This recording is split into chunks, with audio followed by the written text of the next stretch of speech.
إلى حضرة النبي المصطفى رسول الله صلى الله عليه وسلم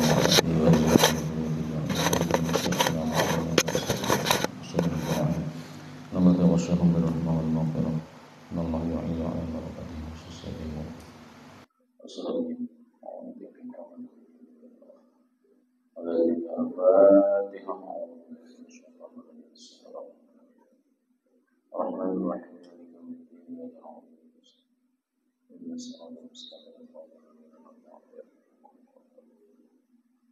Assalamualaikum warahmatullahi wabarakatuh.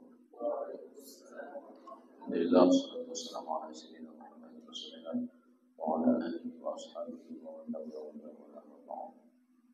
Alhamdulillah, sebelum kita masih dipanjangkan umur Allah dan diberi pula kesempatan untuk mengisinya dengan kajian yang semoga ini bermanfaat bagi kita sekalian.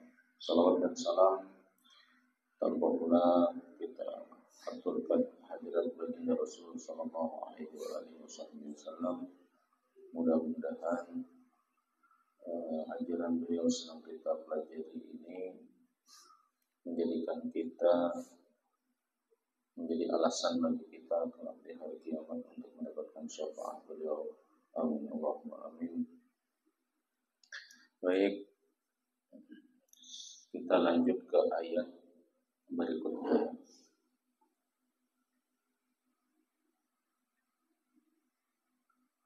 Fi qulubihim maradun fazadahumullahu maradan wa lahum 'adzabun alimun bima kanu yaksibun. Silakan dibacakan guru siapa? Nah, ya. Bismillahirrahmanirrahim. Fi qulubihim maradun ay syakkun wa zulmatun fazadahum maradan ay syakkan wa zulmatan bima anzalahu minal qur'ani li'annahu kullama anzalna ayatan kafaru biha fazdadu syakkan wa khilafan wa lahum adzabun alim ay wadi'un fil akhirati yakhrusu wajha'ana bima kanu yakdzibun. Qur'an nafi' wa munkasir wa mu'amma wa mu'amil bitasydid ay bitakdzib yang yamin Nabi sallallahu alaihi wasallam wa qala rasul bitakdzib dan ay bikadzibin fi qawlihim amanna bisirri wa hum munafiquna Abdullahi ibni Abi bin Ubay Jad ibn Qais wa Mu'attib ibn Qusayr. Oke, cukup seayat dulu. Fi qulubihim maradun di dalam hati mereka ada penyakit. Apa penyakitnya? Di situ disebutkan ai syakkun wa zulmatun, keraguan dan kegelapan. Kegelapan itu berarti tidak ada cahaya di dalam hatinya. Orang kalau di dalam hati tidak ada cahaya itu gelap itu, maka mudah apa? Orang dalam posisi kegelapan itu mudah apa? Mudah terhangkuk yang pasti. Kamar ini kan misalnya mati lampu tengah malam, gelap gulita, tidak ada satu cahaya pun yang masuk, maka kita kada boleh HP lah, dengan syarat kada boleh menjapai apapun. Untuk HP-nya kelihatan tarang. Nah, tapi HP itu ada cahaya sedikit itu sudah membuat kita menjadi jelas berada di mana. Oh iya, aku berada di ruangan ini. Nah, jadi orang-orang yang munafik itu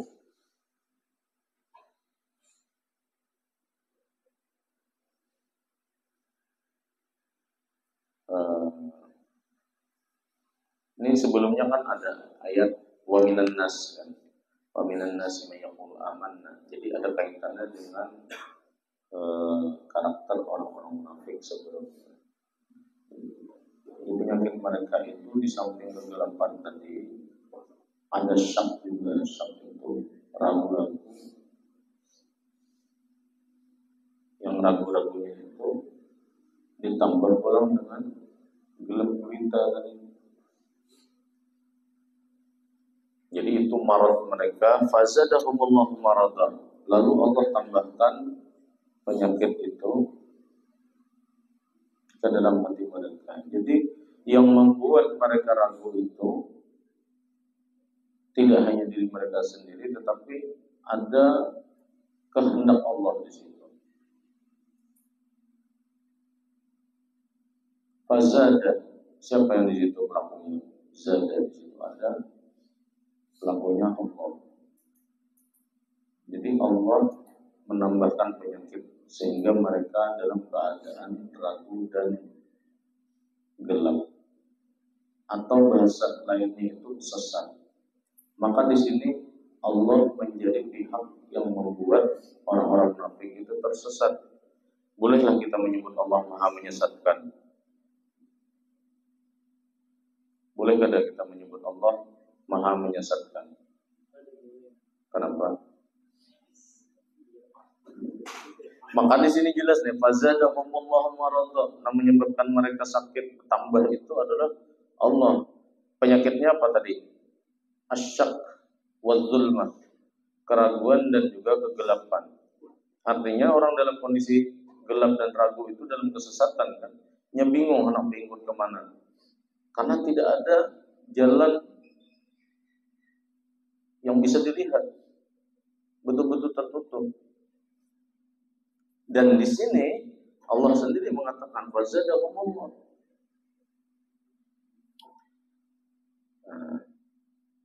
Jadi sebelumnya kan fi qulubihim maradun. Dalam hati mereka ada penyakit. Desa sudah ada penyakitnya. Lalu Allah menambahi pulang penyakit itu. Apa penyakitnya tadi? Keraguan dan kesesatan. Nah, dalam hal ini saja kita harus melibatkan Allah kan? Apalagi dalam hal-hal yang lain. Jadi tidaklah dalam hidup kita ini kalau kita mengabaikan peran Allah, kita menjalani hidup ini pasti terasa hampa. Baik itu dalam keadaan apapun, kita dalam keadaan senang tidak melibatkan Allah, itu tidak akan ada kenikmatan. Kita dalam keadaan susah tidak melibatkan Allah, makinnya. Di sini disebutkan bima anzalahu minal Qur'ani. Jadi mereka ragu dan lawan daripada huda di situ ya. Dengan apa? Dengan apa yang Allah turunkan daripada Al-Qur'an. Bima anzalahu minal Qur'ani. Siapa yang menurunkan di sini? Anzalahu. Ya Allah ya. Nah, nanti li'annahu kullama anzala ayatan, karena setiap kali Allah menurunkan satu ayat saja, kafaru biha, mereka mengingkari dengan itu. Fazdadu syakkan wa khilafan, maka bertambah keraguan dan sikap frontal mereka.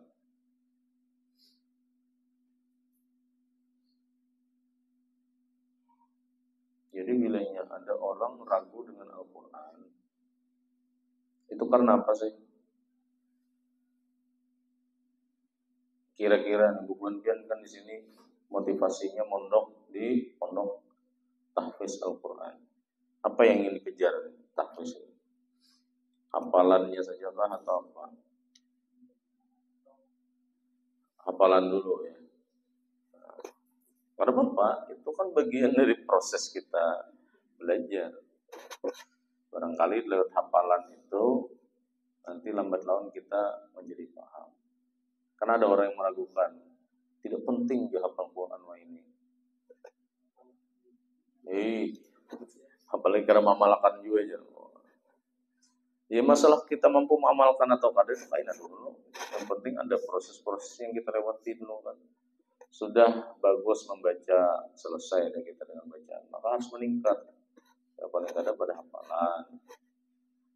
Kalau sudah bagus menghafal, tingkatkan lagi pada pemahaman. Menghafal itu kada mesti harus 30. Al-Baqarah aja kita hafalnya sudah kita dapat gelar Ashabul Baqarah kan. Ashabu Ali Imran.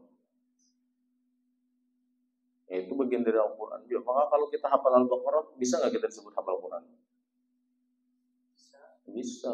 Karena Al-Quran itu tidak hanya ayat pertama surah Al-Baqarah atau surah Al-Fatihah sampai nanti terakhir An-Nas.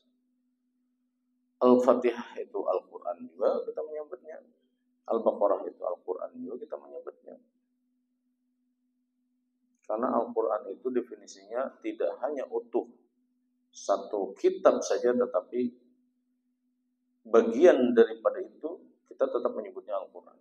Maka hafal saja bagian daripada Al-Quran yang sebanyak 30 juz, 6.236 ayat itu kita sudah hafal Al-Quran. Cuman hafalnya sekian. Hafalnya Al-Baqarah aja, hafalnya surah-surah pendek aja, hafalnya juz berapa. Tapi itu hafal Quran. Dapat keutamaan, insya Allah dapat juga keutamaan orang hafal Quran. Apalagi kalau kita rancang memurojaah yang sudah kita hafal.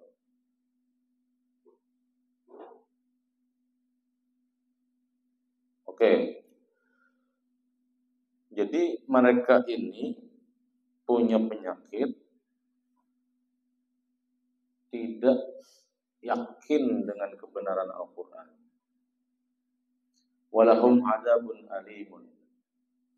Dan bagi mereka azab yang pedih, begitu ya. Kita menerjemahkannya begitu, azabun alimun. Ay waji'un fil akhirah. Nah, waji' apa arti waji'? Waja'un, apa artinya wajah? Sakit, penderitaan.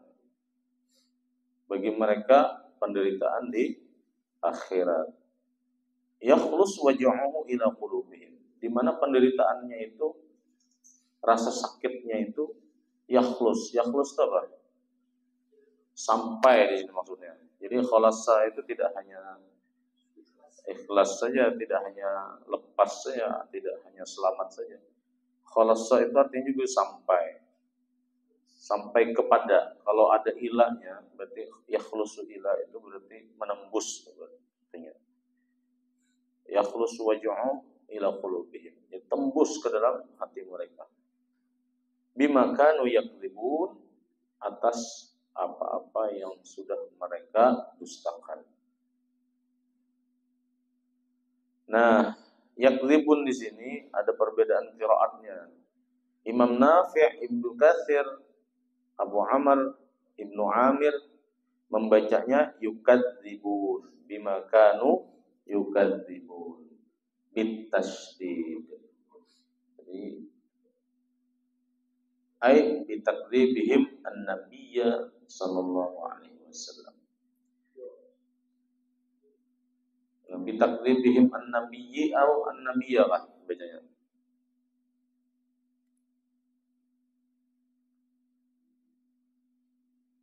Bi huruf ya, takdzib isim majrur, tapi juga isim masdar.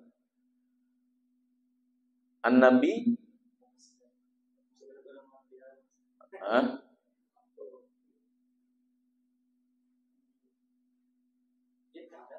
An-nabinya itu nama maksudnya.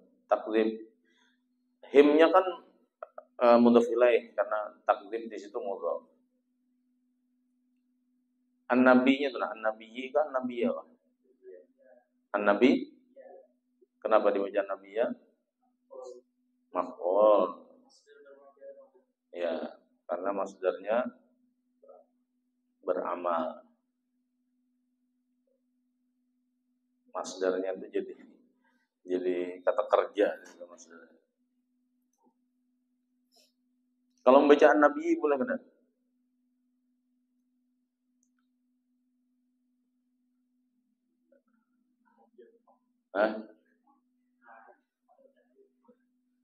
Adalah pernah mendengar bagian Allah dengan gimana? Ada al-jiwar itu apa? Husnul pokoknya jiwar, pokoknya mendekati. Yang mana paling mendekati. Jadi sehingga an-nabi di situ boleh dibaca an-nabi ya karena maf'ul bagi isim masdar, tapi juga an-nabi dia karena lebih mendekati kepada mudhaf dan mudhafun ilaih. Jadi dia bisa di situ jadi badal. Kalau jadi badal maka dia kaitu rasanya. Jadi tergantung kita mempersepsikan. Jadi bila membacanya bilangnya sudah anulah, namun juga sedikit. Penting tahu alasannya. Kenapa mau kamu baca kayak ini? Karena aku maknanya kayak ini. Nah itu tadi Imam Nafi', Ibnu Katsir, Abu Muhammad, Ibnu Amir membacanya bitasydid yukadzibun. Karena mereka mendustakan Nabi sallallahu alaihi wasallam. Wa qara al-baqun, nah, selain imam yang tadi 4 tadi, mereka membacanya bitakhfif dzal. Berarti yakdzibun. Ai bikadzibihim fi qaulihim amanna fis sirri. Jadi mereka sudah berdusta dengan pernyataan mereka, kami beriman secara sembunyi-sembunyi. Wahum al-munafiqun. Padahal mereka itu bersikap munafik. Siapa saja mereka? Abdullah bin Ubay, Jad ibn Qais, Mu'attib ibn Qushair. Itu diantaranya 3 tokoh yang terpapar sebagai pelaku dan juga provokator bagi kaum munafik lainnya.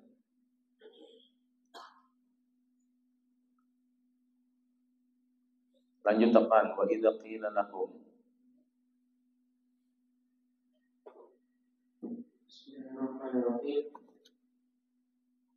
Wa idza qila lahum la tufsidu fil ardi qalu innama nahnu muslimun.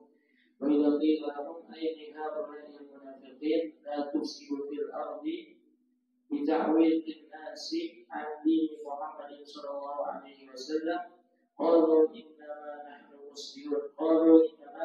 مسلمون وإنما قالوا ذلك لأنهم تصوروا الفساد بصورة الصلاة لما في قلوبهم من المرض. قال الله تعالى ردا عليهم أبلغ رد ألا أي بلى إنه هو المفسدون لها بالتعويض ولكن لا يشعرون أن الله تعالى يطلع نبيه على فسادهم. وإذا قيل لهم آمنوا بمحمد صلى الله عليه وسلم والقرآن أي إن المؤمنين نصروا المنافقون من وجهين. Kenal dulu. Itu setujulah nasrul munafiqun.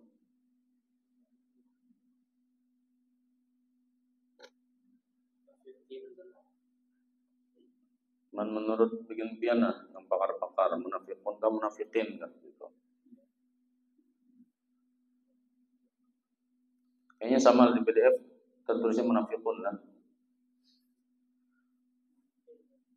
Kayaknya yang nasahunya di sini siapa? Melihat wa idza qila lahum. Ya Allah. Innal mu'minina nasahu. Masal munafiqun. Munafiqin kayaknya.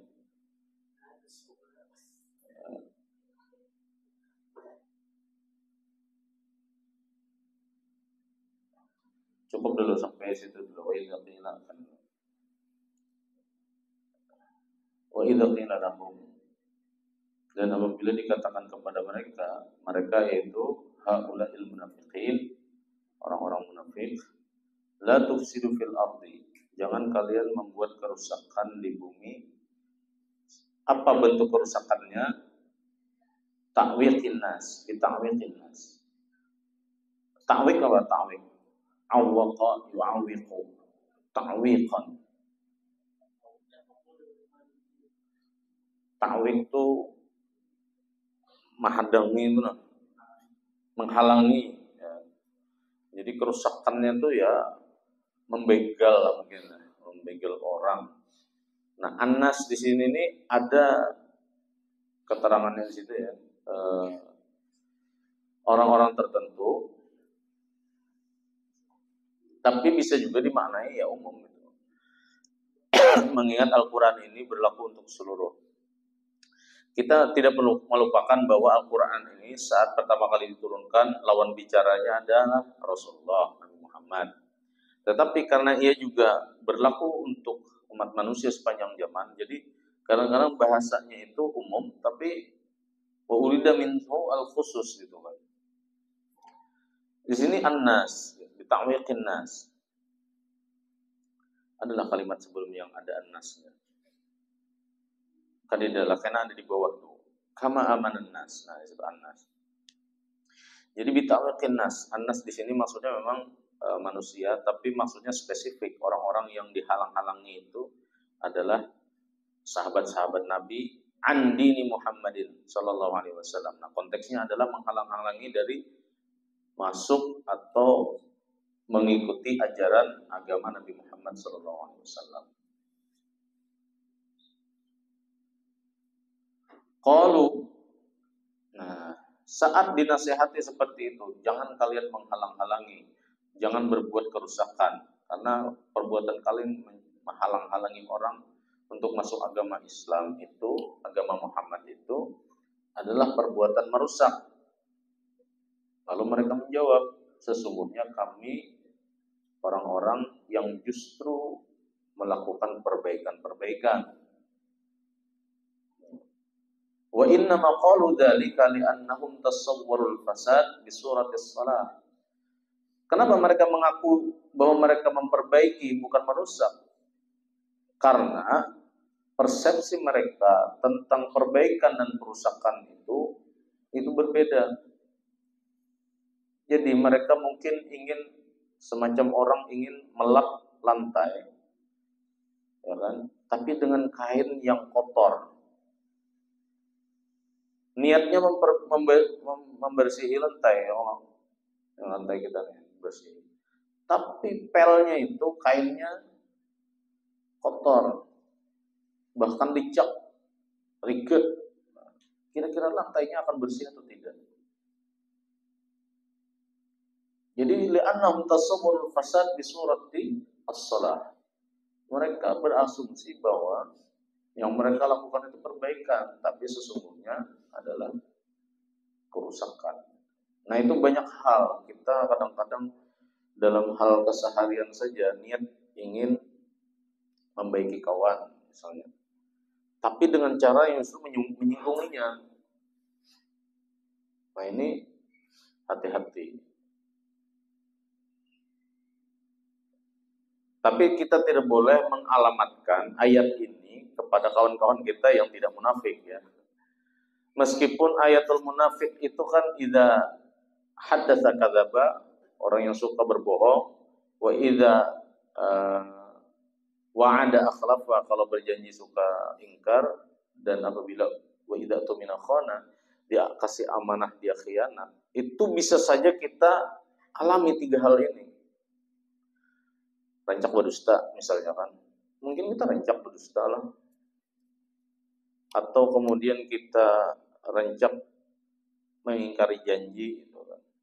Mungkin kita rancak melakukan itu. Dan ketika diamanahi sesuatu kita khianat, itu mungkin juga rancak.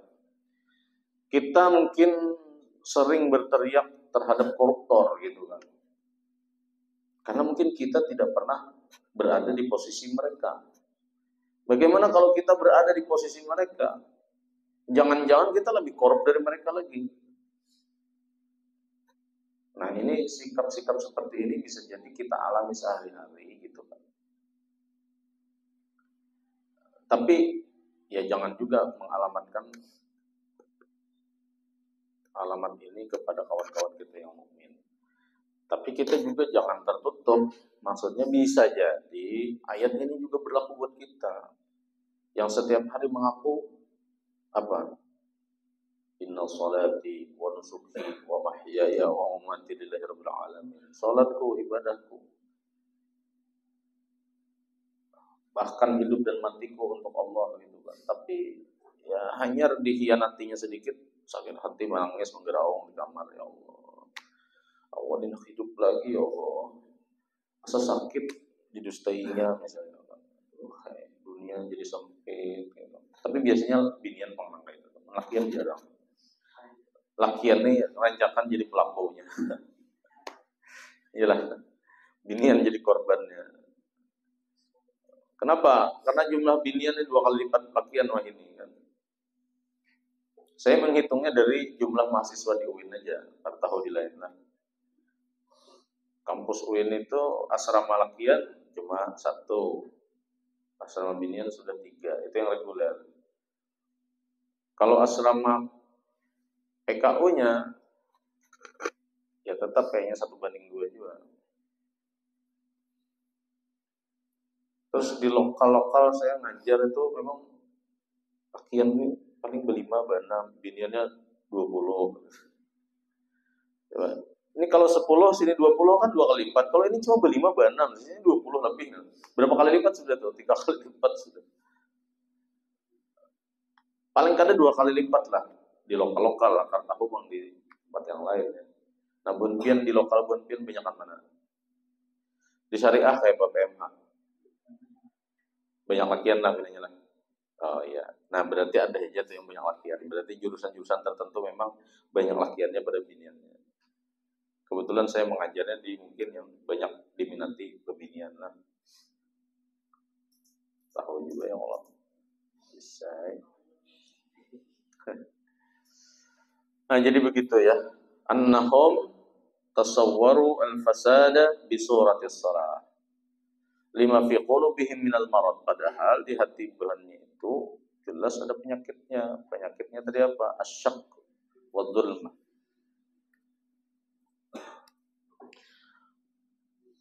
Qala Allah Ta'ala raddan alaihim ablagh raddin. Allah kemudian menjawab pernyataan mereka bahwa kami adalah orang-orang yang memperbaiki itu dengan pernyataan yang ablagh raddin. Maksudnya apa? Pernyataan yang sangat tajam mungkin ya. Kalau untuk pernyataan yang nyelkit apa? Pernyataan yang tajam mungkin ya. Ala jalla Allah Ta'ala. Ay bala. Jadi balanya di sini itu apa? Bukan bermakna iya, gitu. Tapi maksudnya ala itu apa? Sekali-kali gitu kan, sekali-kali tidak gitu ya. Sekali-kali tidak tuh kala lah. Kalau ala itu apa?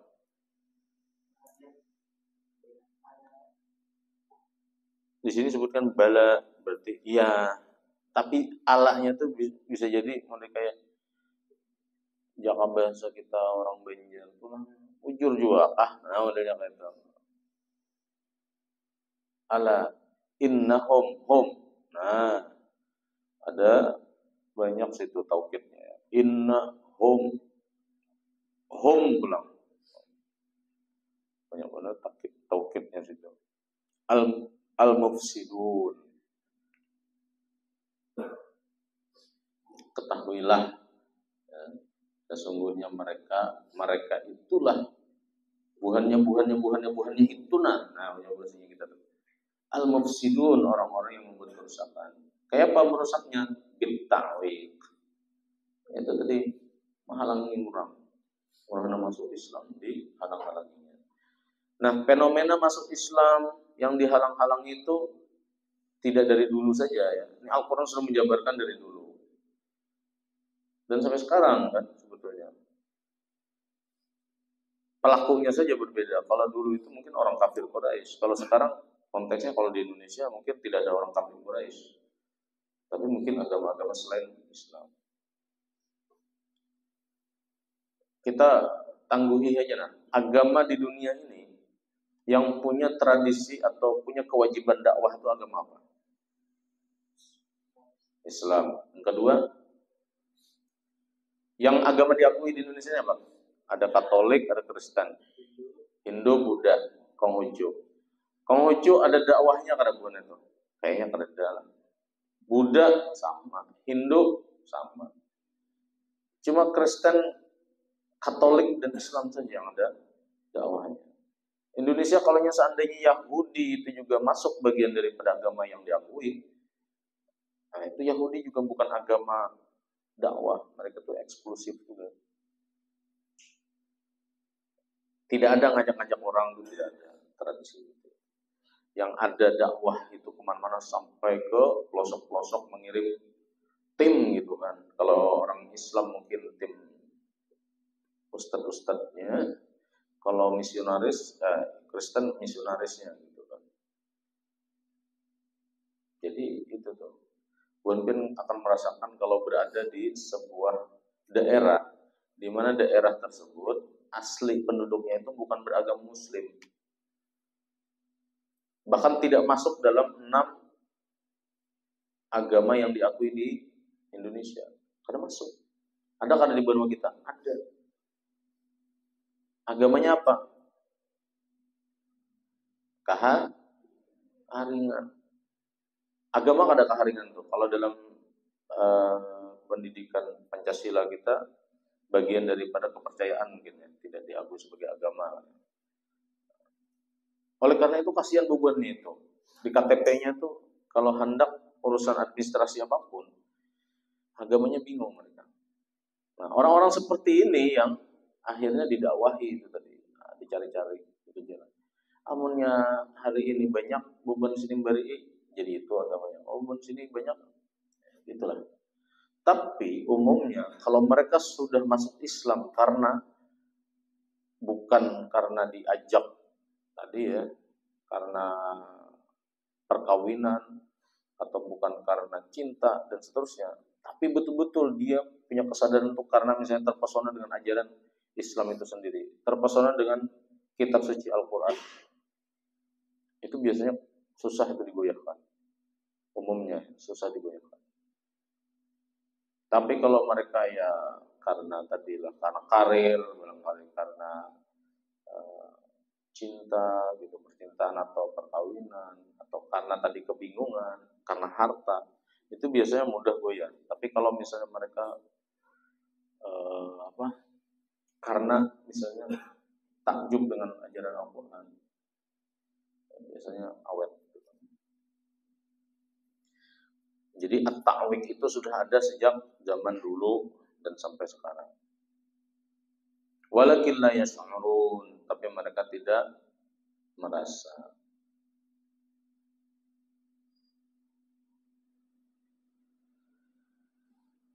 Anallah Ta'ala yutli'u nabiyahu ala fasadihim, bahwasanya Allah Ta'ala itu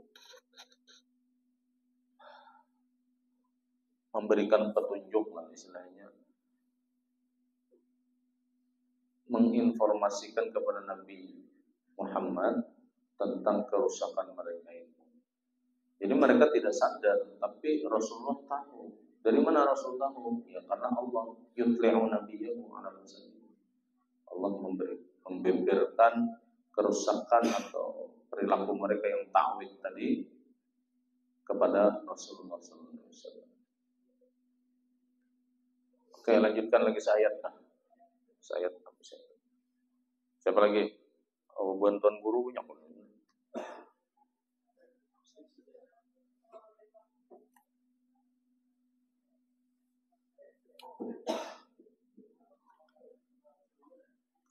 Ayat berikutnya kan diulang kan boleh sedang.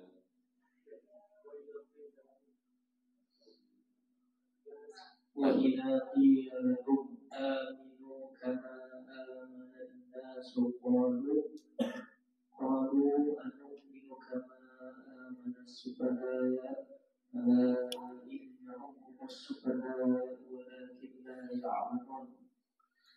وإذا قيل لهم آمنوا بمحمد صلى الله عليه وسلم والقرآن أي إن المؤمنين نصحوا المنافقين من وجهين أحدهما النهي عن الإفساد وهو التخلي عن الرذائل وثانيهما الأمر بالإيمان وهو التحلي بالفضائل كما آمن الناس أي الكاملون في الإنسانية العاملون بقبض الأمر كأصحاب النبي أو كعبد الله بن السلام وغيرهم من مؤمن أهل الكتاب. والمعنى آمنوا إيمانا مقرونا بالإخلاص متمحضا عن شرائع النفاق مماثلا لإيمانهم قالوا فيما بينهم لا بحضرة المسلمين أنؤمن بمحمد صلى الله عليه وسلم كما آمن السفهاء أي الجهال وإنما سفهوا المؤمنين بتحقير شأنهم لأن أكثرهم فقراء وبعضهم موالد كصاحب وبلال كصاحب وبلال أو لعدم المبالاة بمن آمن منهم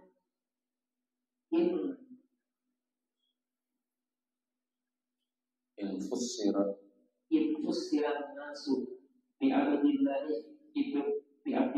بن سلام وأصحابه قال الله تعالى ردا عليهم أبلغ ربهم ألا أي بلى إنهم السفهاء أي الجهال الخلقي ولكن لا يعلمون أنهم سفهاء وإذا لقوا أي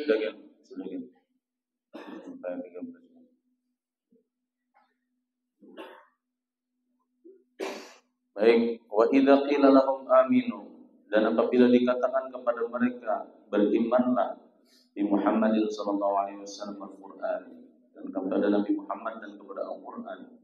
Ai innal mu'minina nasahu wal munafiqina min rijlain.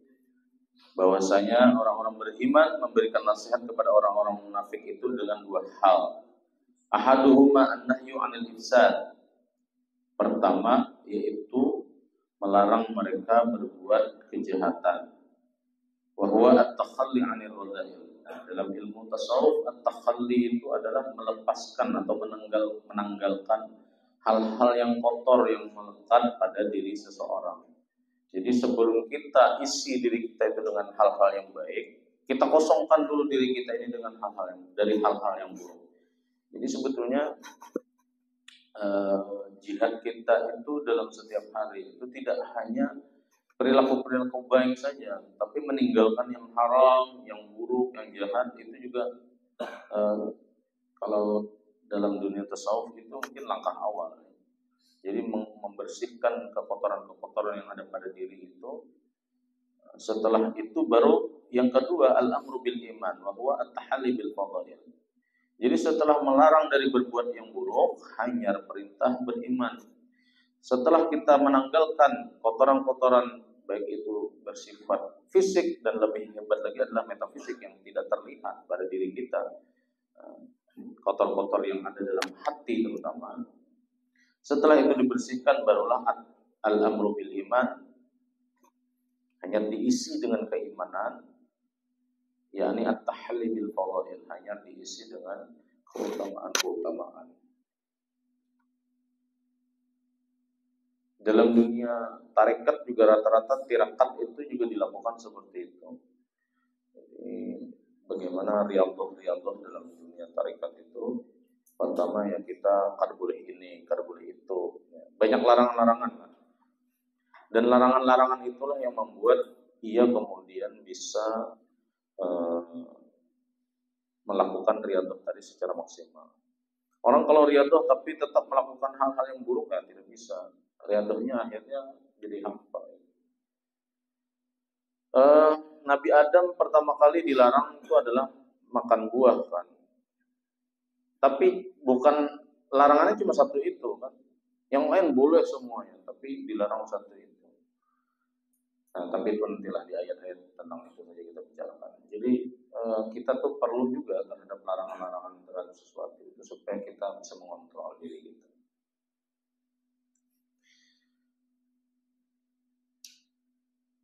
Jadi itu tadi ya, nasihat orang-orang beriman kepada orang munafik itu dua hal itu. Pertama, bersihkan diri dari hal-hal kotor. Yang kedua, diisi diri yang sudah dibersihkan tadi dengan hal-hal yang baik. Jadi template-nya itu sama dengan diri kita. Tapi kita berusaha membersihi yang kotor, kemudian menambalnya dengan hal-hal yang baik.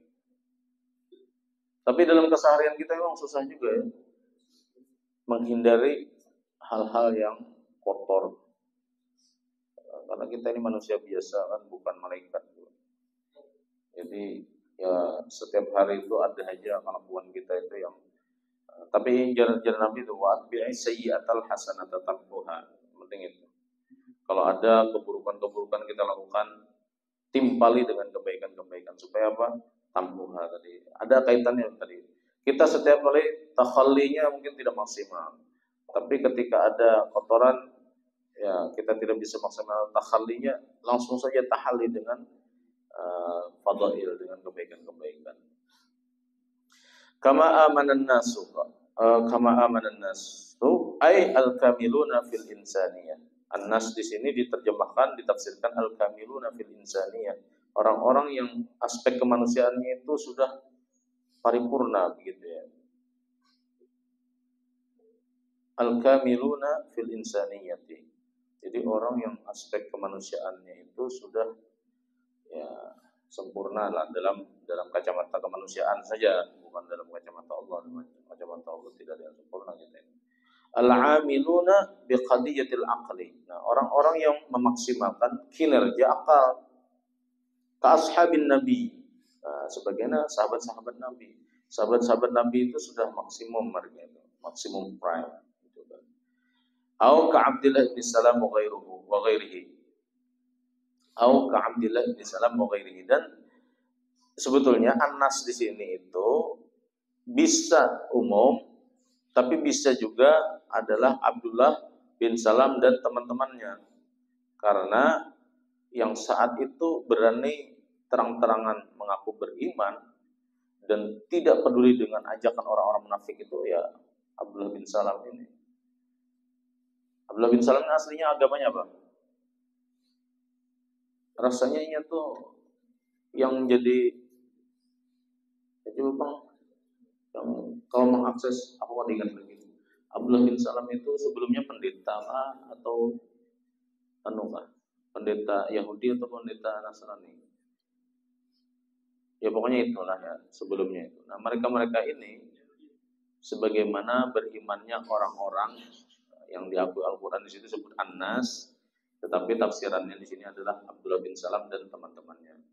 Min mu'mini ahlil kitab. Nah di sini disebutkan adalah orang beriman dan sebelumnya ada ahlul kitab. Oh iya, ada di situ. Wal ma'na amanu imanan maqrunan bil ikhlas.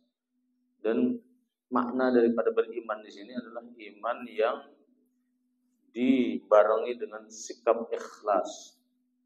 Mutamahhidan an syawa'ibin nifaq. Mutamahhidan itu artinya apa? Bersih. Syawa'ib itu artinya kotoran. Jadi mutamahhidan an syawa'ibin nifaq artinya orang-orang yang bersih daripada kotoran-kotoran kemunafikan. Mumathilan li imanihim. Orang yang mempraktekkan langsung apa-apa yang mereka imani gitu kan. Tidak hanya sebatas diyakini dalam qalbu tapi juga dipraktikkan. Karena definisi iman itu kan apa? Apa definisi iman itu? Al-imanu at-tasdiqu bil qalbi wal amalu bil jawarih, gitu kan? Tasdiqun bil qalbi, ya kan? Terakhirnya wa amalun bil arkan, kan? Ya kan? Ini bisa kayak itu ilmu ini, bisa kali ingat. Tasdiqun bil qalbi wa iqrarun bil lisan. Nah, wa amalun bil arkan, kan itu. Mumatsilan li imanihim. Jadi keimanan itu tidak cukup hanya dibenarkan dalam hati dan diucapkan dengan lisan saja, tapi juga harus dibuktikan dengan perbuatan. Karena ada kadang-kadang kita itu secara lisan berkata A, tapi sekalinya sikap kita berbeda dengan apa yang kita ucapkan secara lisan. Kita mengaku jago misalnya. Begitu ada orang kerampokan di rumah, kita nama aku jago ini malah bersungguh buka. Nah, ini kan berbeda nih antara apa yang ia akui secara lisan dengan apa yang ia buktikan dengan perbuatan. Ini mengaku jago harusnya menolongi orang di perampokan tadi. Ini berdiam aja. Nah, ini tidak sesuai dengan yang ia ikrarkan, ia ungkapkan. Qalu, mereka berkata, fima bainahum la bihadratil muslimin. Nah, mereka berkata, orang-orang munafik ini berkata di kalangan mereka saja, internal mereka, tidak di hadapan orang-orang beriman. Anu'minu bi Muhammadin sallallahu alaihi wasallam. Apakah kami harus beriman kepada Muhammad sallallahu alaihi wasallam itu? Kama amal subah, sebagaimana beriman yang orang-orang bodoh. Ai al-juhal. Kenapa mereka mengatakan orang-orang beriman ini juhal, orang-orang bodoh? Innama saffahul mu'minina litahqiri sya'nihim. Mereka mengatakan bodoh orang beriman saat itu karena kondisi orang-orang beriman umumnya itu adalah tahqir, hakir apa? Ya, rendahan, kotor, gitu kan. Nah, di situ li'anna aktsarahum fuqara'u wa ba'dahum muwalin. Jadi karena kebanyakan mereka itu fuqara, kaum fakir, wa ba'dahum muwalin, dan sebagian dari mereka itu adalah orang budak, ya, seperti Suhaib dan Bilal. Itu yang menyebabkan mereka itu kemudian membunuh-bunuhkan. Namun maaf, ada juga etnis tertentu di Indonesia ini yang sampai sekarang itu mencap, memberikan label kepada orang-orang Islam di Indonesia itu orang-orang seperti ini, fakir, miskin, penjahat, pencopet dan segala macam. Jadi yang ada di kepalanya orang-orang Islam itu jahat semuanya, kotor semuanya, miskin semuanya. Karena dia pakai standar ganda begitu. Coba kalau dia ke Amerika gitu kan, siapa di sana yang miskin? Siapa di sana yang bandit? Siapa di sana yang penjahat? Siapa di sana yang kotor-kotor? Kira-kira orang Islam lah di Amerika atau di Meksiko deh, atau di Brazil.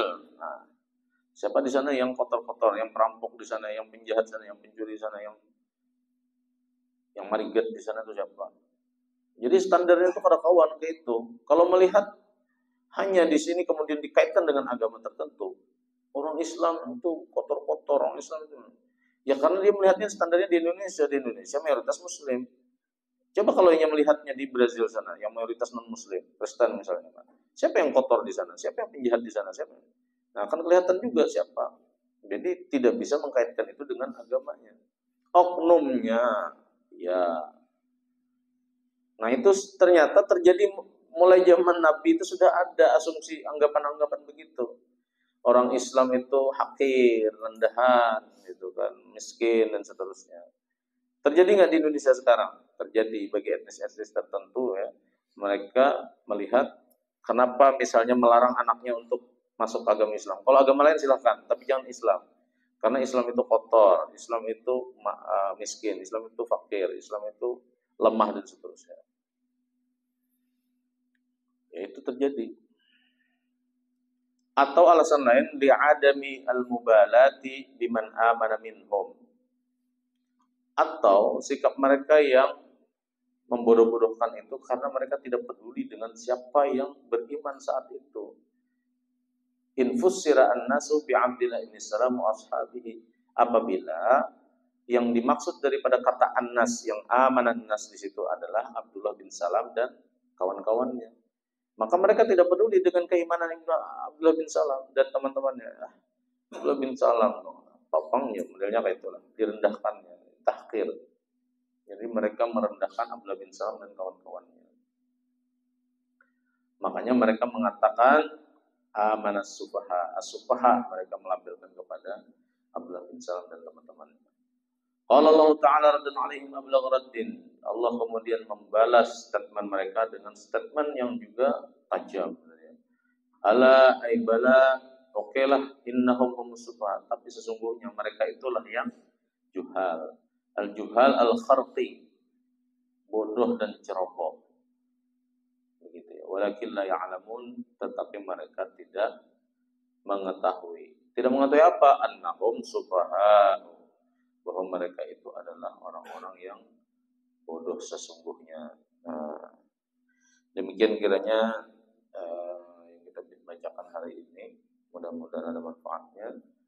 Kita lanjut lagi nanti pada materi-materi berikutnya. Untuk sementara kita tafsir aja dulu, supaya menguatkan hafalan-hafalan bulan-bulan. Syukur-syukur kalau misalnya kan sudah banyak yang selesai Al-Baqarah ya. Nah, kita perlahan-lahan mengkaji isi Al-Baqarah. Ini kan tafsirnya juga masih bukan tafsir yang rinci-rinci banget, tapi tidak juga yang global banget. Dia lebih rinci daripada jalan lainnya. Kita akhiri dengan subhanallah bihamdi, subhanallah bihamdi, asyhadu an la ilaha illa anta, astaghfiruka wa atubu ilaik. Sallallahu alaihi wa sallam wa nabiyina Muhammad wa alihi. Assalamualaikum warahmatullahi wabarakatuh.